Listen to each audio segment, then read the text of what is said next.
যে আমি সকলোৱে জ্ঞাত যে ভগৱন্তই অনন্ত ধামৰ পৰা মৰ্ত্য ধামলৈ 24 বাৰ আহিব লগা হৈছিল। উদ্দেশ্য জীৱশ্ৰেষ্ঠ মানৱক পৰম তত্ত্ব জ্ঞান উপলব্ধি কৰাবৰ কাৰণে তেওঁ বিভিন্ন অৱতাৰ ধাৰণ কৰি অনন্ত ধামৰ পৰা মৰ্ত্য ধামৰ লীলাবিলাক কৰি গৈছে। ইয়াৰে অন্যতম এটি অৱতাৰ যাক কলা বা ঋষভ অৱতাৰ বুলি কোৱা হয়। আমাক ঋষভ অৱতাৰে ধাৰণ কৰি আমাৰ জগতৰ বাবে কি কৈ থৈ গৈছে? তেওঁ দৈহিক কামনা চৰিতাৰ্থ কৰি সাংসাৰিক জীৱন অতিক্ৰম কৰি তেওঁ 100জন পুত্ৰক জন্ম দিলে। জন্ম দিয়ালৈকে ভগৱন্ত কলা হিচাপে আহিছোঁ বুলি কিন্তু পুত্ৰসকলক কোৱা নাছিল। অৱশেষত তেওঁ নিৰ্দিষ্ট সময়ত সকলো পুত্ৰকে আমন্ত্ৰণ কৰি পেলাই ধুনীয়াকৈ বুজাই দিছে যে হে মোৰ পুত্ৰসকল, এতিয়া তোমালোকৰ ভজনীয় দেৱতা কোন জানানে? পুত্ৰসকলে কৈছিল ভজনীয় দেৱতা হ'ল আমাৰ কৃষ্ণ। তেতিয়া ঋষভ ৰজাই কৈছিল তোমালোকে ভুল কৈছা, ভজনীয় দেৱতা তোমালোকৰ কৃষ্ণ নহয়। কিয়? এইজনহে ভজনীয় দেৱতা। কোনজন? ইৰাম জাত হন্তে সংসাৰত লভিলা জনম, আহিদ গুৰু পিতৃ মাতৃ পূজনী পৰম, এহিমতে আনুজত পূজনী আশ্ৰয়, তাৰ ওপৰে পিতৃ মাতৃ সেহুয়। হে মোৰ পুত্ৰসকল, যে তোমালোকে এতিয়া যদি মোক চিনি পাইছা, মই তোমালোকৰ পৰম দেৱতা বুলি যদি সন্মান জনাইছা, তেনেহ'লে তোমালোকে নেদেখাজনক আৰু বেলেগে পূজা কৰিব নালাগে। মনত ৰাখিবা পুত্ৰসকল, পৰম দেৱতা বুলি ঈশ্বৰক পূজা কৰাৰ পাছত যদি পিতৃ মাতৃক চিনি নোপোৱা, সেই পৰম দেৱতাই তোমালোকক কেতিয়াও কৃপা দিব নোৱাৰিব। এই আদৰ্শটো আমি পাঠতে সীমাবদ্ধ নাৰাখি আমি বৰ্তমান সময়ত যদি আমাৰ উত্তৰ প্ৰজন্মসকলে বুজি পায়, তেতিয়াহে পিতৃ মাতৃক গুৰুত্ব দিব। গতিকে পিতৃ মাতৃক চিনি পোৱা ল'ৰা ছোৱালীয়ে নেদেখাজনক আৰু বেলেগে পূজা কৰিব নালাগে।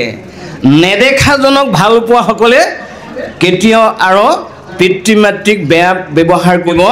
নোৱাৰিব। এইটো বিশ্বাসত ল'ব লাগিব। সেইকাৰণে মনত ৰাখিবা মোৰ পুত্ৰসকল, যে ভগৱন্তৰ পূজা কৰাৰ ঠাইত যদি তোমালোকে পিতৃ আৰু মাতৃক পূজা কৰা, তেনেহ'লে তোমালোকৰ জীৱনটোতে চতুৰ্বৰ্গ সাধন হ'ব। কি কি? ধৰ্ম, অৰ্থ, কাম, মোক্ষ। যদি তুমি সঁচাকৈ চতুৰ্বৰ্গ সাধন কৰিম বুলি ভাবিছা, তেনেহ'লে তুমি মোক সঁচাকৈ পৰম দেৱতা বুলি পূজা কৰিব লাগিব। এই পূজা যদি তোমালোকে মোক নকৰা, তেনেহ'লে তোমালোকৰ পূজা ভগৱন্তক দিব পাৰিবা, কিন্তু ভগৱন্তই তোমালোকৰ পূজা কেতিয়াও গ্ৰহণ নকৰে। একদম স্পষ্ট ভগৱন্তৰ কলাৰূপে আহি পেলাই এতিয়া জ্যেষ্ঠ ভাতৃক নিমিত্ত কৰি আপোনালোকে গম পাইছে যে এই 100জনৰ ভিতৰত জ্যেষ্ঠ ভাতৃজনৰ নাম আছিল ভৰত। এতিয়া পিতৃ মাতৃ হৈ সতী সন্তান জন্ম দিলে পিতৃ মাতৃ উপাধি ধাৰণ কৰিব নোৱাৰিব। কিয়? ভাগৱতে লিখিলে, এৰাম একোৱে নাজান তই,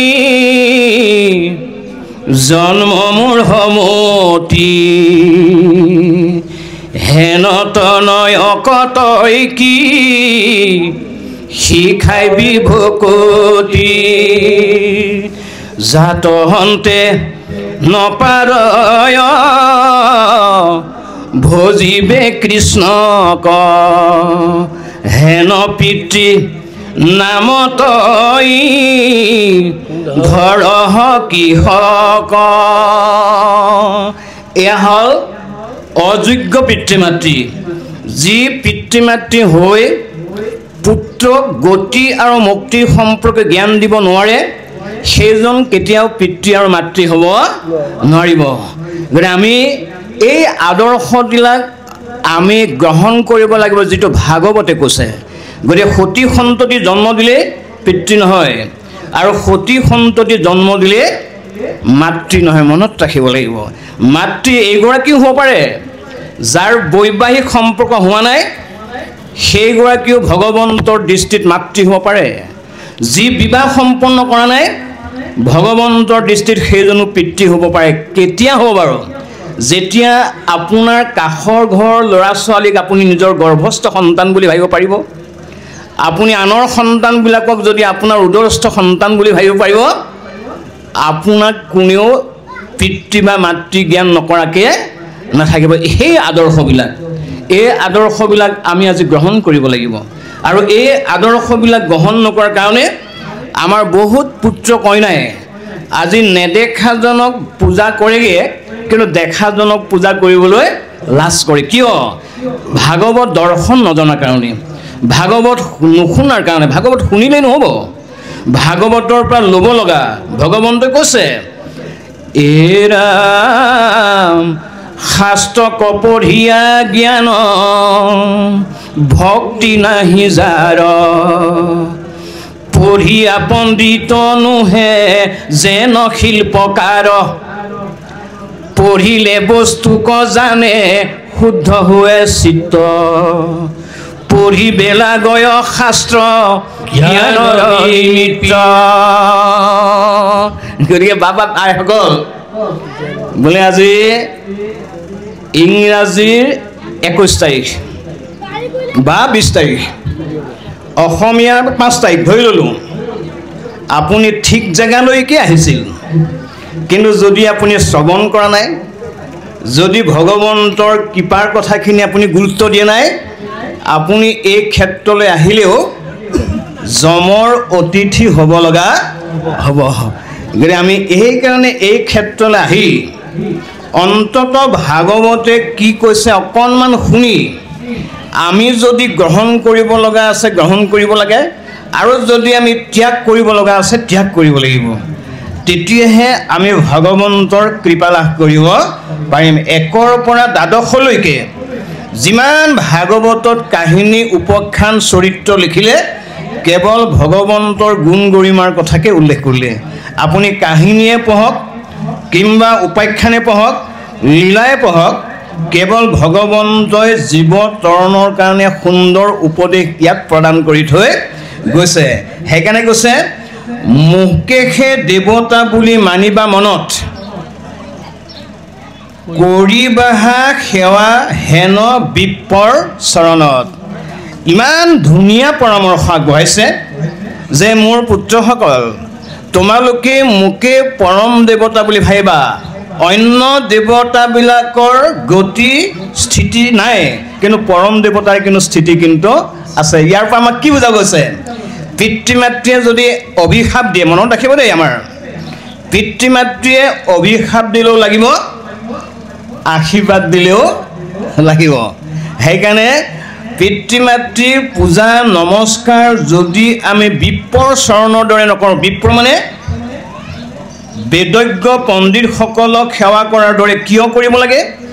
যিহেতু অশিক্ষিত হ'লেও অজ্ঞানী হ'লেও আমি পিতৃ মাতৃৰ যোগেদি এই সংসাৰলৈ আহিলোঁ সেইকাৰণে পিতৃ মাতৃ অশিক্ষিতেই হওক কিংবা জ্ঞানীয়ে হওক ভাল হওক কিংবা বেয়া হওক আমি কৰিব লগা কৰ্মখিনি কৰি থৈ যাব লাগিব উদাহৰণ প্ৰহ্লাদক কিমান শাস্তি দিছিল দেউতাকে এটা দুটাকৈ হিচাপ কৰিলে 16টা শাস্তি দিছে কিন্তু নিসিংহ প্ৰভুৱে যেতিয়া প্ৰশ্ন কৰিছিল কোৱাচোন বাৰু ভক্ত প্ৰহ্লাদ তুমি এতিয়া কি কামনা কৰা তেতিয়া প্ৰহ্লাদে এটা শব্দতে উত্তৰ দিছিল যে প্ৰভু যদি আপুনি মোক কৃপা কৰে মই পিতৃৰ মান্যতাটো কামনা কৰোঁ প্ৰশ্ন প্ৰহ্লাদক সুধিলে ইমান শাস্তি দিয়া পিতৃ আকৌ কিয় তই কামনা কৰ তেতিয়া ভগৱন্তই ক'লে কিয় কৰ বোলে নহয় আমি পিতৃ মাতৃক কামনা কৰিবই লাগিব কিয় পিতৃ মাতৃ অজ্ঞানী হ'ব পাৰে কিন্তু আমাকতো ভগৱন্তৰ কৃপাত জ্ঞান দিছে যে জ্ঞান দিয়া পিতৃ মাতৃক বা আমাক এই আদৰ্শ দিয়া পিতৃ মাতৃক আমি কেতিয়াও হেয় জ্ঞান কৰিব নোৱাৰোঁ তেতিয়া প্ৰহ্লাদক ভগৱন্তই কৈছিল যে তই হেন পুত্ৰ হৈলি যাৰ তোৰ নিচিনা পুত্ৰ যদি কোনোবাই জন্ম দিব পাৰে 21 পুৰুষ বোলে উদ্ধাৰ কৰিব পাৰে চাওকচোন গতিকে আমি ইয়াৰ পৰা কি বাৰ্তা ল'ব লাগিব আমাৰ পৰিয়ালত যদি এজন ভাল পুত্ৰ জন্ম হয় 21 পুৰুষ উদ্ধাৰ হ'ব এটা যদি বেয়া পুত্ৰ জন্ম হয় 21 পুৰুষ কিন্তু নৰকলৈ যাবই লাগিব মানে ইটো কম নহয় আমাৰ সিটো কম নহয় সেইকাৰণে আমি বৈষ্ণৱ পুত্ৰ পাবলৈ হ'লে আদৰ্শৱান পুত্ৰ পাবলৈ হ'লে কি কৰিব লাগিব বিশিষ্ট পুণ্যে পাই বৈষ্ণৱ পুত্ৰক শিকাৰণে ভোজি বেলা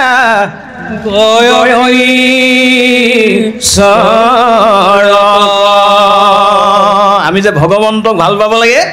পিতৃ মাতৃক ভাল পাব লাগে ভকতক সেৱা কৰিব লাগে বৈষ্ণৱক সেৱা কৰিব লাগে কিয় এতিয়া নেদেখাজনে আপোনালোকক আশীৰ্বাদ দিব নোৱাৰে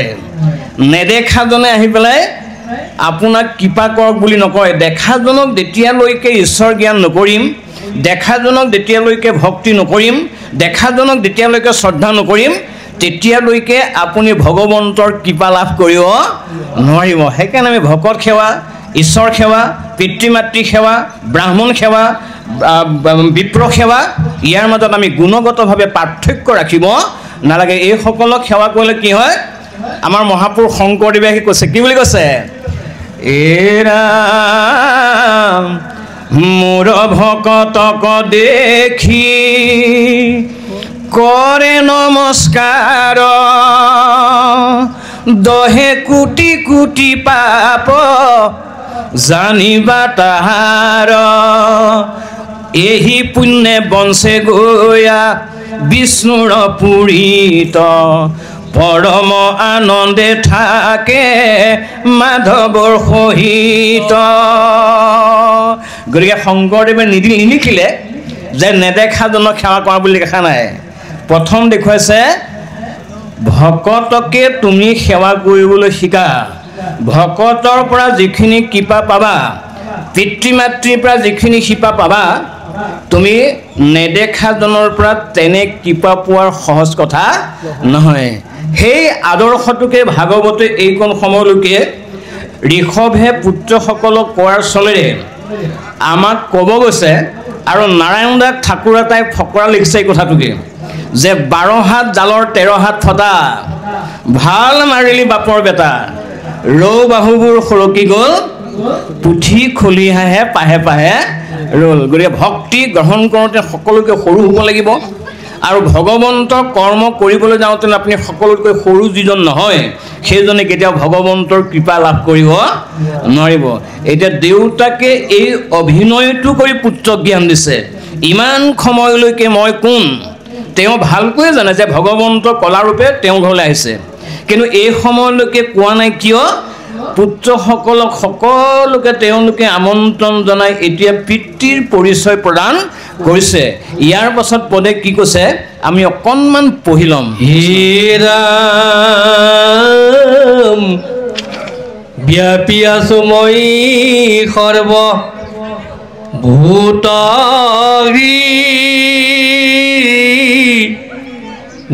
হৃদয়ত মোৰ হৃদয়ত আছে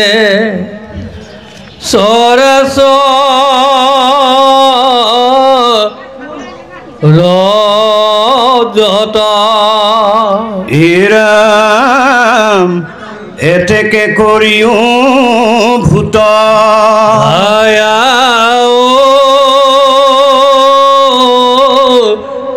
নুক্ষণ এহি হে পূজাত মোৰ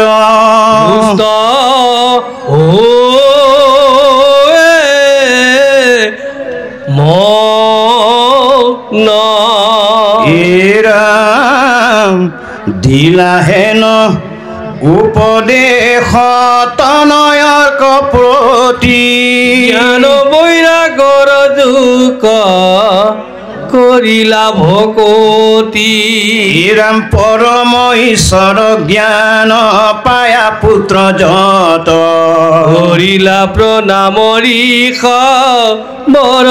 চৰণত এতিয়া এইকণ সময়লৈকে ঋষভে নিজক পৰিচয় দিয়াৰ লগতে যে হে বোপাসকল ময়ে ঈশ্বৰৰ অংশ বুলি ভাবিলে নহ'ব তোমালোকো ঈশ্বৰৰ অংশ বুলি ভাবিব লাগিব 2 3 নম্বৰ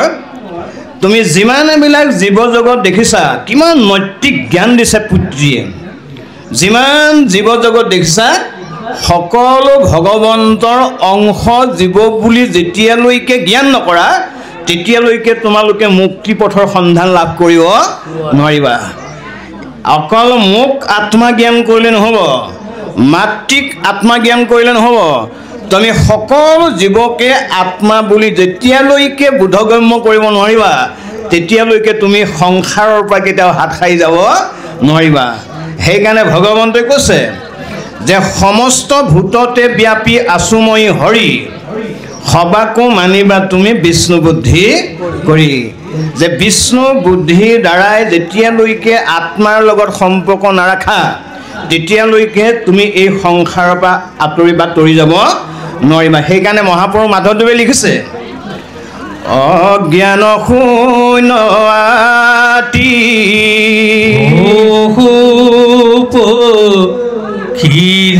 খিজাতিয়ে তাকো অনুগ্ৰহ কৰিয়া চাকৃপাময়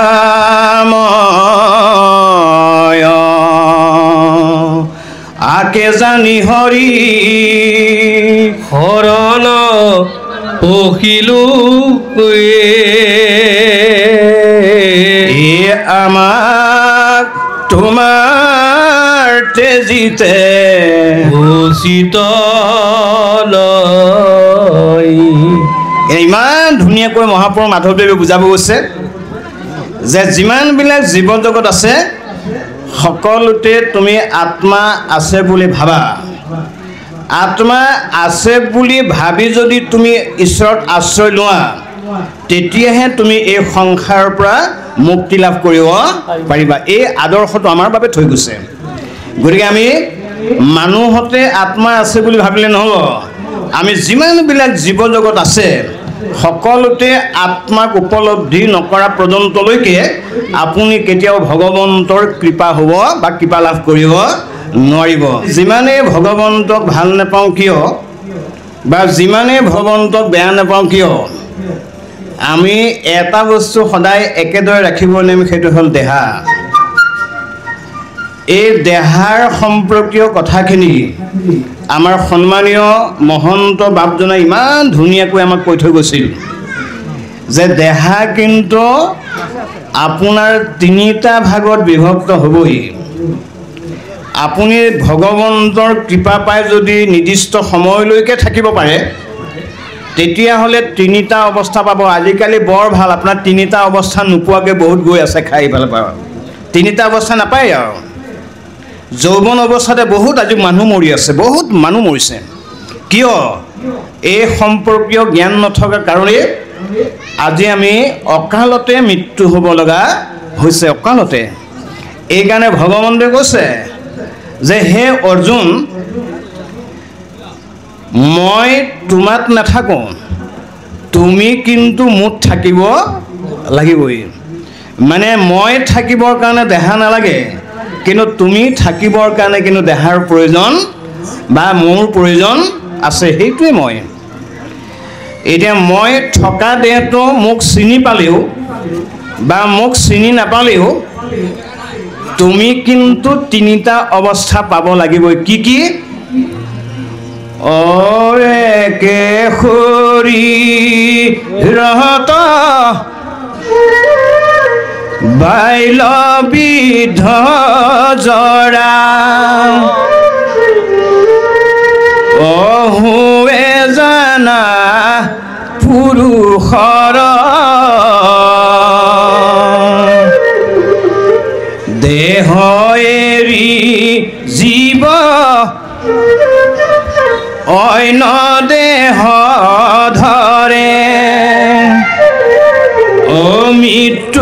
দেহি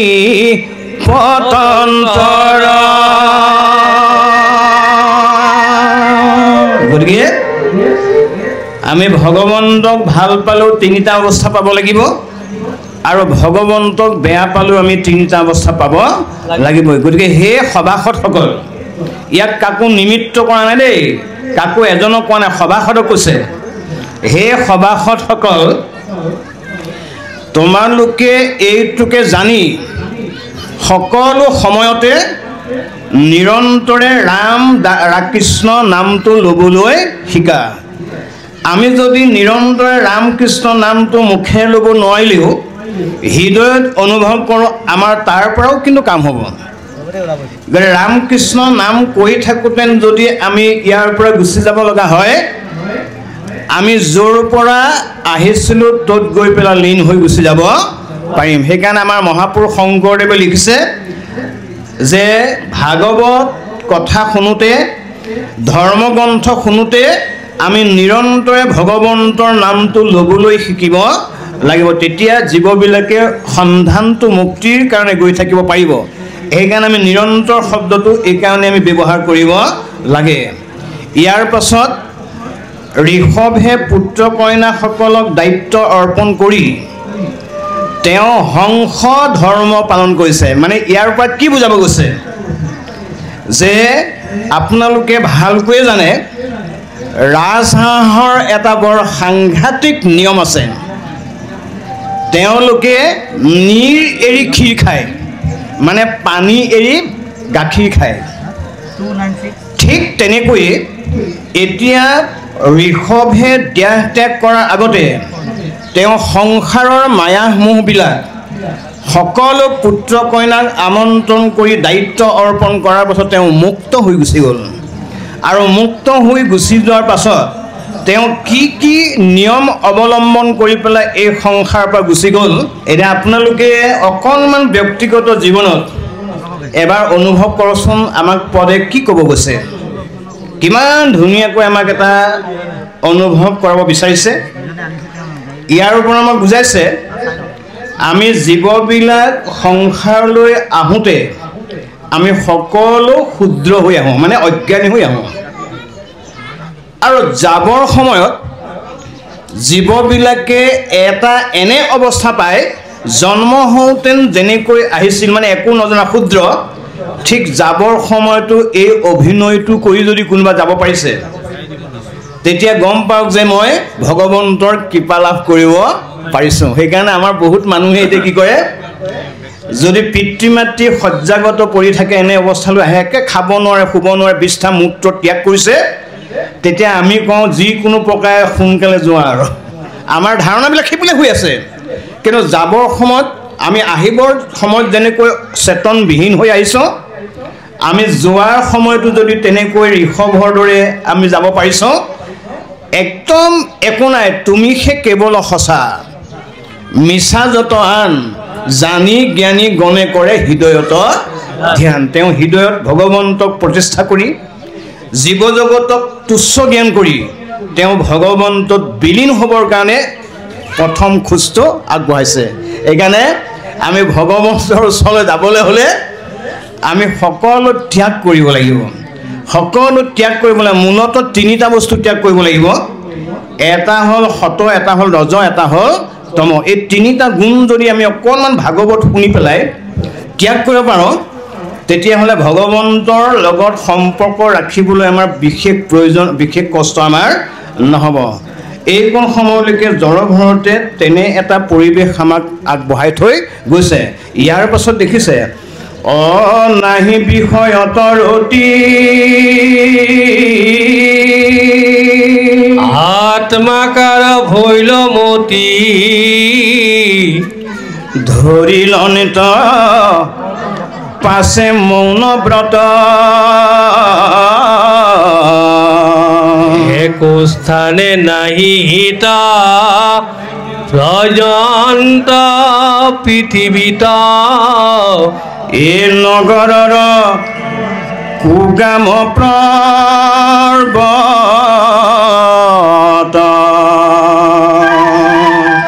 এই ৰাম গৰুৰ লগতে কতো মহালিক থাকে কুটি কতো থাকে গোৱালৰ ঘৰে নিশিৰ আশ্ৰমে কতো ফুলবাৰী অভ্যন্তৰে কতো থাকে ক্ষেত্ৰৰ প্ৰাণ ৰে কতো নিশা সময়ত বাৰীৰ মাজত থাকে ঈশ্বৰ বুলি হাতে পাছে ধৰে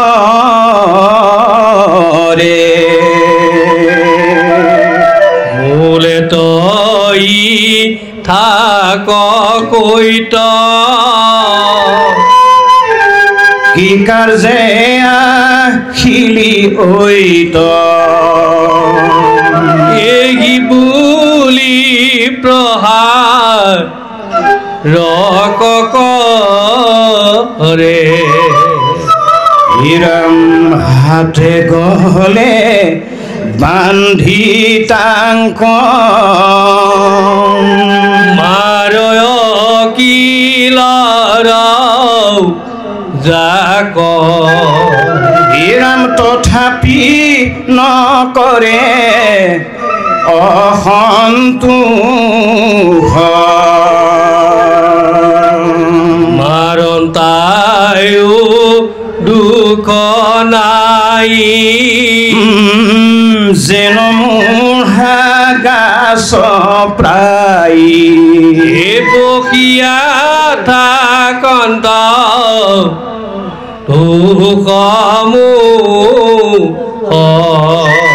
কৃষ্ণ ইমান কণ সময়লৈকে আমাক জড়ভৰতৰ ঋষভৰ মানে জড়ভৰতৰ দেউতাক পিতৃ ঋষভৰ এটা একদম সুন্দৰ চৰিত্ৰ ইয়াত আমাক মহাপুৰুষে দেখাইছে দেই যে এইটোহে বুজাব গ'ল যাওঁতে আমাক কিমান ধুনীয়া এটা বুজনি দিছে ইতৰ প্ৰাণীৰ পৰা ধৰি যিমানবিলাক জীৱ জগত আছে সমস্তৰে আত্মা কিন্তু একেই বুজাব গৈছে আমাক তেওঁ গৈ পেলাই বিভিন্ন জীৱ জগতৰ লগত মিল হৈছেগৈ জীৱ জগতৰ বন্ধনৰ জেগাত গৈ তেওঁ অংশগ্ৰহণ কৰিছে বুজাব গৈছে যে জীৱবিলাক কৰ্মৰ দুখত আহি পেলাই বিভিন্ন জুনি অতিক্ৰম কৰিব লগা হয় এতিয়া যে গৰু শব্দটো ইয়াত প্ৰকাশ হৈছে ইয়াৰ পৰা আমাক বুজাইছে যি জীৱই মানুহৰ ঋণ খাই ঋণ খুজিব নোৱাৰিলে মৃত্যু হৈ গ'ল ঋণ লৈ পেলাই ঋণ খুজিব নোৱাৰিলে তেওঁ আহি পেলাই পৰৱৰ্তী সময়ত ইতৰ প্ৰাণী হৈ পেলাই ঋণ মাৰিবহি লাগিব আৰু যদি কোনোবাই যাবৰ সময়লৈকে ভোগবাদত অংশগ্ৰহণ কৰি পেলাই মৃত্যু হৈছে পাছৰ জন্মত আহি পেলাই ইতৰ প্ৰাণী হৈ জন্মগ্ৰহণ কৰিবহি লাগিবই এইকাৰণে ভাগৱত গীতাই কৈছে আমাক এৰা যিটো জনে প্ৰাণী ৰজে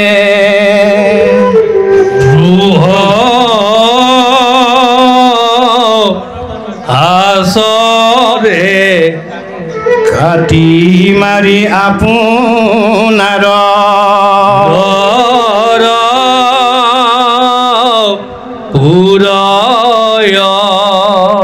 এৰা মৰিয়া নৰক ভুঞ্জে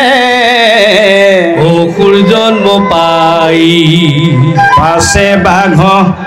চান হৈয়া ওৰে মাংস খাই এতিয়া বাপসকল আইমাতৃসকল আমাৰ জীৱৰ কোনো নিশ্চয় নাই দেই যেতিয়ালৈকে ধৰ্ম গ্ৰহণ নকৰে যেতিয়ালৈকে ধৰ্মৰ আশ্ৰয় নলয় যেতিয়ালৈকে ধৰ্ম গ্ৰহণ নকৰে তেতিয়ালৈকে জীৱবিলাকক ভগৱন্তই এনেবিলাক শাস্তি প্ৰদান কৰিবই গতিকে ৰসৰ বিষয়বোৰ বুজাইছে যে হে জগতৰ জীৱশ্ৰেষ্ঠ মানৱ চোৱা সকলো জীৱৰ দেহৰ ভিতৰতে আত্মা থাকে জীৱবিলাকে কৰি যোৱা কৰ্মৰ ফল জীৱবিলাকে নিশ্চিতভাৱে এই জন্মতে বা এই সংসাৰতে ভোগ কৰিব লাগিবই ইয়াৰ পৰা কোনো কাৰণত জীৱ ৰেহাই নাপায় বুলি এইকণ সময়লৈকে জড়ভৰতে দেউতাক পিতৃ ঋষভে এই তত্ত্ব উপদেশখিনি আমালৈ আগবঢ়াইছে ইয়াৰ পাছত কি কৈছে আমি অকণ শুনি লওঁ হেৰাম নগৰীয়া শিশুগণ কৰি নানা কদৰ্থন মূত্ৰ পুৰি সকদে ইয়াতি ৰাম বিৰহি বাৱে হাত তালি চৈখুত হিংসয় বালি কিল ভুকু মাৰে খাতি এৰাম বিক্ষেপ কৰয় গাৱে কতো কতো থুথুৱাৱে অদতীয়া গালি পা ৰেয়াতি এই লাঠি হব পৰে গাত ইংগিত নকৰে তাক যেন মই মতম হাতি সেই মতে দুষ্ট নৰে নানা কদৰ্থনা কৰে তথাপিতো নাহি তাই ক্ৰোধ এৰিলা দেহৰ অংগ অহংকাৰ ভৈলে ভংগ স্বৰূপত ভোলা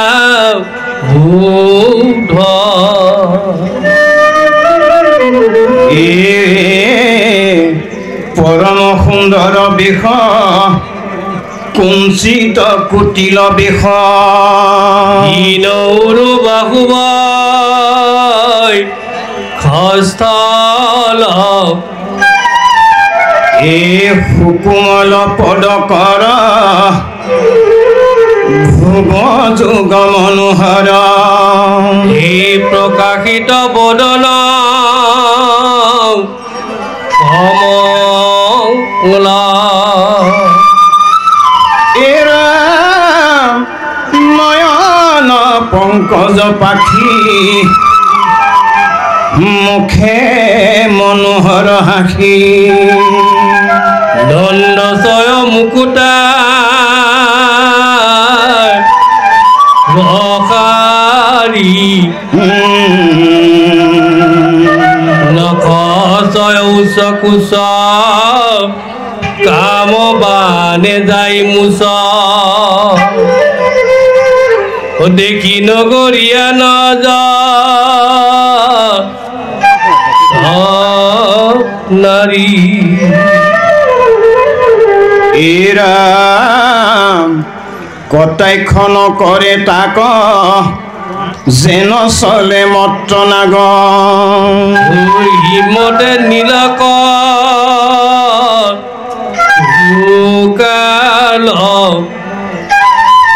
দুৰ্জনৰ উপদ্ৰৱে সুখে থাকিবা কনেৰে জড়িত থাকে তথাতে জঞ্জাল কিমতে ভকতি কৰিব তোমাত হৰি হৰি হৰি